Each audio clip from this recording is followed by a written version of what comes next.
Welcome back to a Bears LeetCode Complete Roadmap. Buckle up because it's time to secure the bag and solve a hard problem. Time to slap Big O like it stole something. All right, had to get a little fun with it. Today we're going to be doing, obviously, integer to English words. This is a hard problem. Um, so we're going to be going about this a little bit differently. I'll be structuring some of my um, visualizations of the code run through so that we can get through this easier. And I'll also be explaining things a little bit more in depth. So hopefully this makes sense to you. And we're going to get a little started. I've prepped the class a little bit just to save some time. Um, so let's look at it. So this problem, convert a non-negative integer, num, to its English words representation. So given 1, 2, 3, you want to return 123. Given 12,345, you're returning that, etc. One note that the bounds are 0 to the maximum integer value. So integer max value equals 2 to the 31 minus 1. You want to make note of this. This will probably be referenced in some point of your interview process. But let's figure out how we'd process this. So first thing I think about when I'm looking at this problem is the constraints, and I also think about how the English numbering system is structured. It's structured in groups, like chunks of 3. And then we have, thousands, millions, and billions place.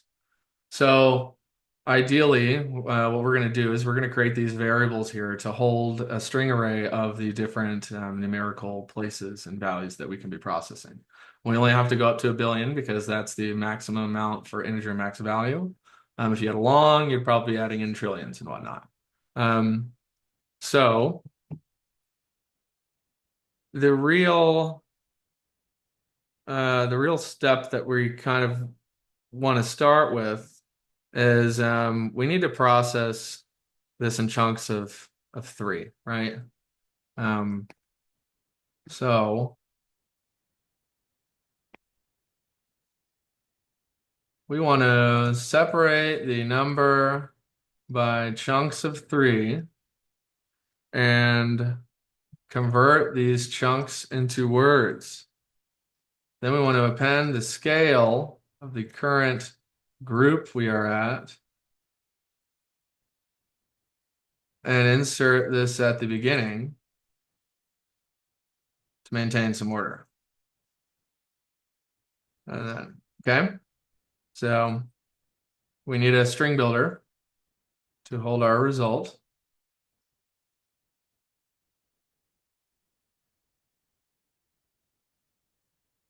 And we want to have a variable called group index. This is going to keep track of where we are in processing the group. So when we start out, we'll be at the hundreds, then we'll move into thousands, millions, and billions. Okay. Now we begin.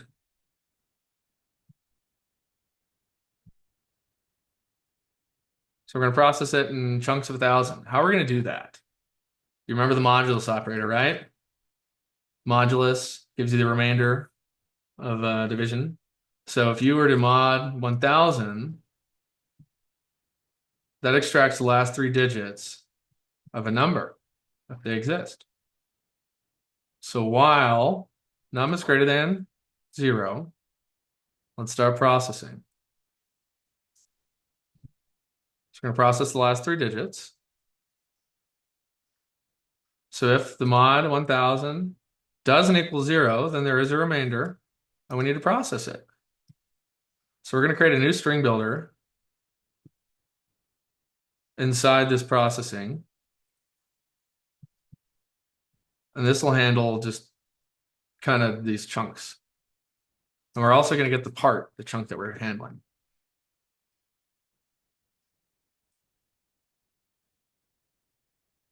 So this gets us the last 3 digits of num. Okay. And now we're going to handle the hundreds. So if part is greater than or equal to 100, then we know we need to handle it. So we're going to add this result to our string builder. And what we're appending is we're going to the ones up here, since it's a 100 spot. We're going to get the part divided by 100 to get that value.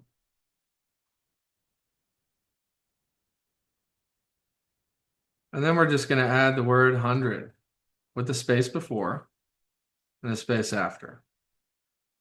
And then we're going to adjust the part that we're dealing with because we already processed it. So we're going to mod it. Mod equals 100.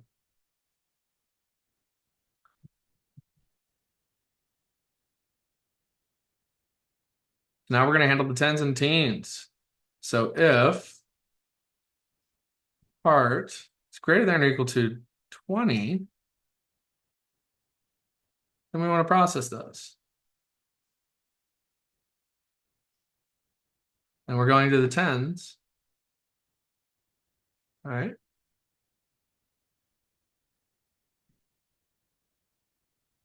We're dividing by 10.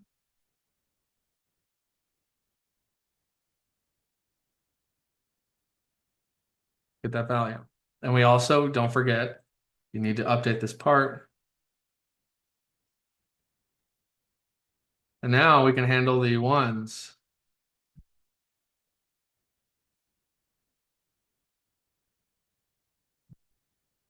So if part is greater than 0, then we have units to process.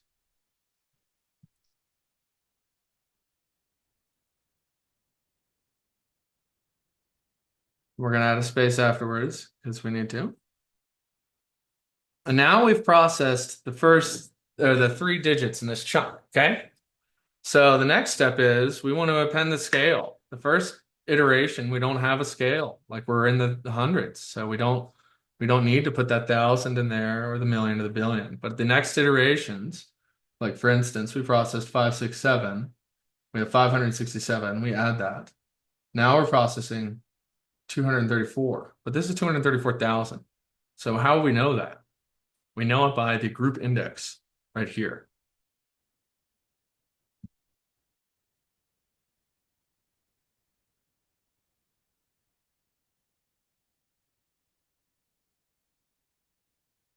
So we're going to append the scale for the current group, chunk, part, whatever you'd like to call it.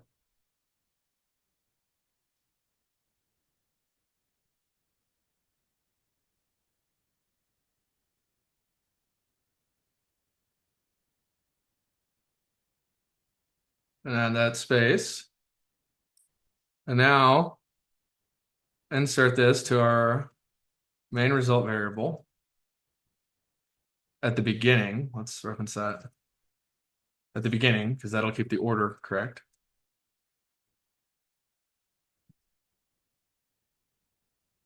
Okay. And now that we've done that, we want to go to the next chunk. So we do this by grabbing it. So divide it by 1,000, that moves us to the next one. And then also update the group index. Then we're going to return our result to string. And we're also going to trim it because we've been adding a space on the end. So at the end, there would be extra space and we need to trim that. So let me give this a quick look over. Make sure everything looks good. Give it a run.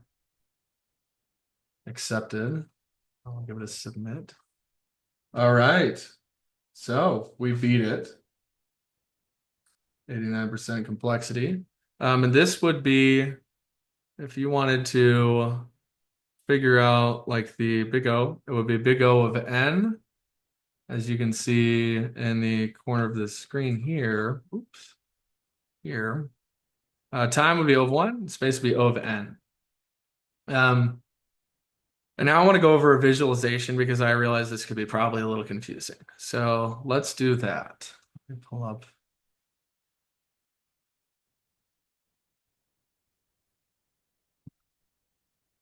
So now we're going to process the problem. Let's say that we had 1, 2, 3, 4, 5, 6, 7, 8, 9 as our first number. We're going to grab that chunk. First iteration gets 789, 789.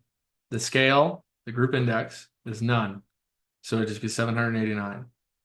Then we divide it by 1,000 to get the next one. And we increment the group index. So now we have second iteration, 1, 2, 3, 4, 5, 6. We're getting that last group, that last chunk, that last part. 4, 5, 6, 456. But it's in the 1,000 spot. We know that because of the group index. So we apply that. And then we insert it. And then we process the third iteration, 1, 2, 3, 123. We're in the millions. We know this because of the group index. We process this. Then we divide it out. And divided by 1,000 equals 0. Because when you divide integers, it does not keep the remainder. It's not a double. So any decimals just get left off. It doesn't round up. And I will share this screen again for the code.